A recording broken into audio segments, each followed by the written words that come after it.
YCP MLC Botsa Satyanarayana శుక్రవారం శాసనసభ media point వద్ద మాట్లాడుతూ శాసనసభలో వైసీపీ కూటమిలోని 3 పార్టీలున్నాయి. ఆ 3 ప్రభుత్వంలో భాగస్వామిగా ఉన్నందున వాటిలో ఎక్కువ సీట్లున్న జనసేనకు ప్రధాన ప్రతిపక్ష పార్టీ హోదా ఇవ్వలేదు.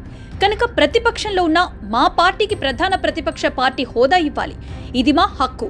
కానీ నిరాకరిస్తున్నందున పవన్ కళ్యాణ్ కూటమి నుంచి బయటికి వచ్చేసి ప్రధాన ప్రతిపక్ష పార్టీ హోదా చేపడితే మాకు అభ్యంతరం లేదు.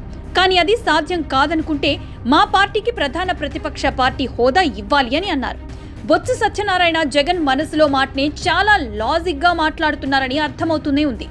జనసేన టీడీపీలు కలిస్తే ఎన్నికల్లో తమ ఓటమి ఖాయమని అందరికంటే ముందు పసిగట్టిన వ్యక్తి జగన్. అందుకే అవి కలవకుండా అడ్డుకునేందుకు విశ్వ ప్రయత్నాలు చేశారు. ఆ ప్రయత్నంలో చంద్రబాబు నాయుడు పవన్ కళ్యాణ్లను అనరాని మాటలన్నారు. కానీ అవన్నీ బెడిసికొట్టాయి. కానీ నేటికి కూటమి నుంచి జనసేనని వేరు చేసి బయటకు తీసుకురావాలనే ప్రయత్నాలు మానుకోవటం లేదు.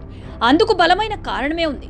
టీడీపీ జనసేనలను విడదీయడం ఇక సాధ్యం కాదని వైసీపీ చేతులు ముడుచుకొని కూర్చుంటే కూటమిలో 3 పార్టీల మధ్య బంధం మరింత బలపడుతుంది.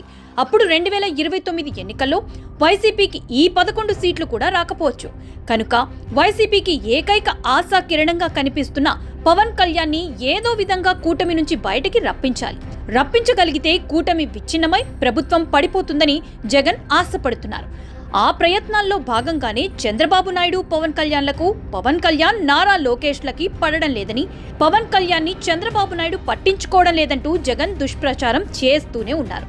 కానీ నాగబాబుకి ఎమ్మెల్యేల కోటాలో ఎమ్మెల్సీ సీట్ ఇవ్వడం ద్వారా ఆ దుష్ప్రచారానికి చంద్రబాబు నాయుడు చెక్ పెట్టారు. కానీ ముందే చెప్పుకున్నట్లు పవన్ కళ్యాణ్ని బయటకి లాగి కూటమిని విచ్ఛిన్నం చేసే వరకు వైసీపీ ప్రయత్నిస్తూనే ఉంటుంది. ఆ ప్రయత్నంలోనే బొత్స కూడా ఓ రాయి వేశారనుకోవచ్చు.